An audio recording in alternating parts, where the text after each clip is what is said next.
Formal na tinanggap ng Philippine National Police ang 820 na bagong patrolman at patrolwoman na itinalaga sa mga National Support Units sa isinagawang oath-taking ceremony sa PNP Transformation Oval sa Camp Brigadier General Rafael T. Crame, Quezon City nitong araw, December 26.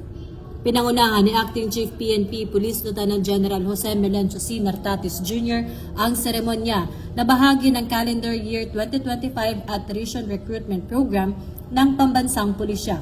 Sa kanyang mensahe, hinikayat ni Police Lieutenant General Nartatis ang mga bagong kasapi ng PNP na seryosohin ang kanilang pagsasanay na aniyay nagsisilbing pundasyon ng propesyonal, disiplinado at tapat na serbisyo sa mamamayan. Ang mga bagong patrolman at patrolwoman ay inaasaang sasailalim pa sa karagdagang pagsasanay bago tuluyang i-deploy upang mapalakas ang operational readiness ng PNP at mas mapahusay ang serbisyo publiko. Dahil ito ang bagong PNP para sa bagong Pilipinas, serbisyong mabilis, tapat at nararamdaman.